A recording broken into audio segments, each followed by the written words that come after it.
Although Canon's launch of the EOS 6D might have taken the limelight at Photokina 2012, the announcement of the PowerShot SX50HS also caused quite a stir. This bridge compact stands out from many rivals on the market by boasting a 50x optical zoom. It's the first compact stills camera to offer such a huge focal range, and in 35mm terms it's equivalent to 24 to 1200mm.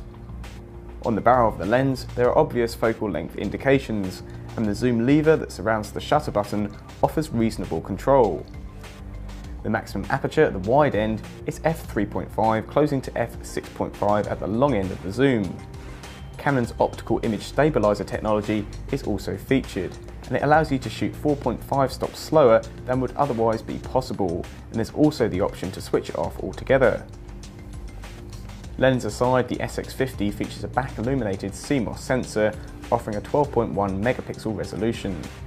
ISO can be manually set between ISO 80 and 6400, and the shutter speed can be set anywhere between 15 seconds to 1/2000th of a second to capture pin-sharp images of high-speed subjects. Full manual control is also offered from the top plate using the mode dial, and as well as program, aperture priority, shutter priority and manual modes, there's a selection of scene modes offering stitch assist that lets you shoot panoramic images in one fluid movement. To aid focusing in the dark, the SX50HS has an AF assist beam and a pop-up flash that can be flicked up from the body. Sitting behind the flash is an electronic viewfinder that boasts a 202,000 dot resolution. There's no eye sensor though, so you do have to hit the display button to activate it, and looking through it, it's extremely small, but it's better having it than not at all.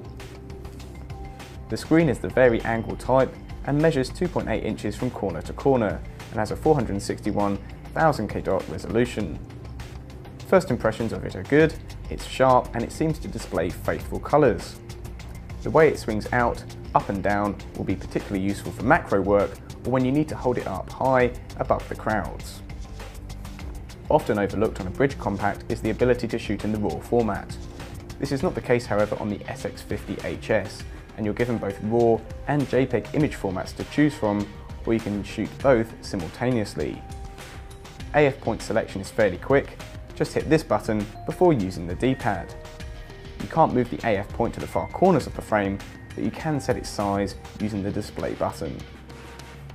As for the build, the hand grip feels comfortable, but the exterior of the camera is made from a very smooth plastic, and there's no rubberized grip to give it any bite in the hand. That said, it does feel fairly strong for a camera with a plastic exterior, and it's reasonably lightweight too. Other points to note are full HD video capture at 24 frames per second. It accepts SD, SDHC and SDXC cards. It features a rechargeable battery that's good for 315 shots, and the SX50HS costs £450. To sum up our first impressions, it has an extensive zoom that zooms in and out very quickly. We wouldn't mind a bit finer control of the zoom, but the button arrangement is excellent, and it's not overly heavy either. The lack of a rubberized grip is our only concern, and you'll be able to find out how it performs in our What Digital Camera review very soon.